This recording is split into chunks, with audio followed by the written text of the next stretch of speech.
The Astrodome making a comeback. It could be open for business again by the year 2020. The historic building, as you know, has been the focus of a heated debate.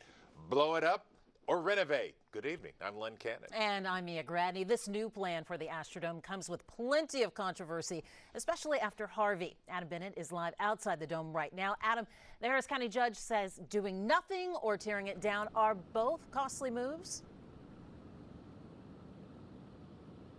That's right, Mia. You know, the county judge Ed Emmett says taxpayers are tearing it down would cost taxpayers rather the same amount of money that they would be spending on this current plan. And he says the upkeep on this paid off county-owned building already costing them about $171,000 each year. Now he's hoping to turn this money pit into a moneymaker. On a cold day at the current home of baseball's World Series champs, you'll find plenty of hot sports opinions on the future of the Astros' old stomping grounds. If they can do something with it and save it, it's pretty cool to save that history. I'm excited to see it come back to life. All in favor signify by aye.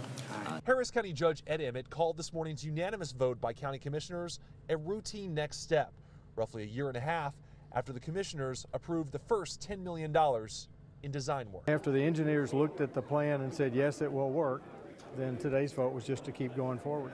The plan calls for raising the Astrodome floor to ground level, building 1,400 parking spaces underneath, and creating 9 acres of open space to rent out to festivals, conferences, and big events like the rodeo. It's important that the Dome start raising revenue that can help pay for upgrades to the stadium and all of NRG Park. The cost would be split 3 ways between hotel occupancy taxes, parking fees, and taxpayer money. And I feel sorry for the people who will have to work on the different parking levels directing traffic. One resident expressed environmental, safety, and noise concerns at the meeting, while many others believe that $35 million in taxpayer money would be better spent on Harvey relief and flood control.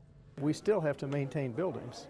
I mean, we have to maintain this building, and we spend millions of dollars every year maintaining buildings, rebuilding the courthouse, for example. So this is just another building. And State Senator Paul Bettencourt of Houston also criticized commissioners, saying that this taxpayer money could have been better spent on lowering the tax rate or on disaster reappraisals for Harvey victims. Now, he also pointed to voters' rejection of a $217 million bond proposal on the Dome back in 2013, though the judge pointed out that in that proposal, that would have increased taxes. This one does not change taxes for taxpayers. Guys, send it back to you. Adam, so the Dome still has life. What's the next step in the plan? Well, Len, the judge says he hopes to start construction later this year. He expects that to take about 17 months, though he did point out that because this is a protected building, the Texas Historical Commission has to sign off on each step of the process, though he says he's confident that that will happen.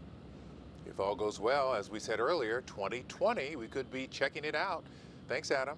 And